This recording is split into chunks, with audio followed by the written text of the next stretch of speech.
बातमी शिवडीमधून आहे। भाजपमध्ये नाराजी समोर आलेली आहे। भाजपच्या जान्हवी राणे नाराज असल्याचं कळतंय।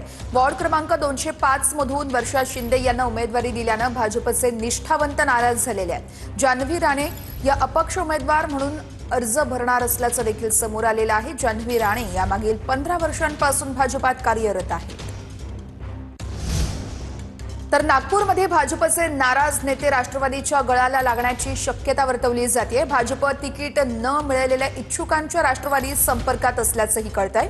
स्वबळावरती लढणाऱ्या राष्ट्रवादीतून भाजप नेते लढण्यास तयार आहेत।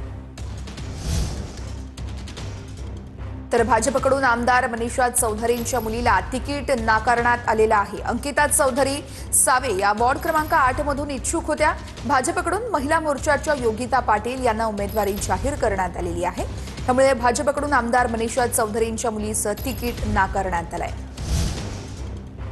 बातमी महत्त्वाची आहे। केसरबेन पटेल यांना भाजपकडून उमेदवारी जाहीर झालेली आहे। केसरबेन पटेल या भाजपच्या माजी नगरसेविका आहेत।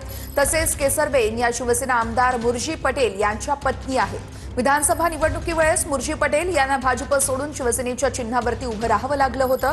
मात्र महापालिका निवडणुकीमध्ये केशरबेन भाजपसोबतच ठाम उभ्या आहेत। तर तिकडे उल्हासनगरमध्ये मनसेला मोठा धक्का बसलेला आहे। प्रदीप गोडसे यांनी शिवसेनेत पक्षप्रवेश केलाय। प्रदीप गोडसे यांना शिंदेंच्या शिवसेनेतून उमेदवारी मिळालेली आहे। त्यामुळे आता शिवसेनेत पक्षप्रवेश केल्यानंतर उल्हासनगरमध्ये मनसेला मोठं खिंडार असं बोललं जात आहे। प्रदीप गोडसे यांनी शिवसेनेत पक्षप्रवेश केलेला आहे। प्रदीप गोडसे यांना शिंदेंच्या शिवसेनेतून उमेदवारी मिळालेली आहे।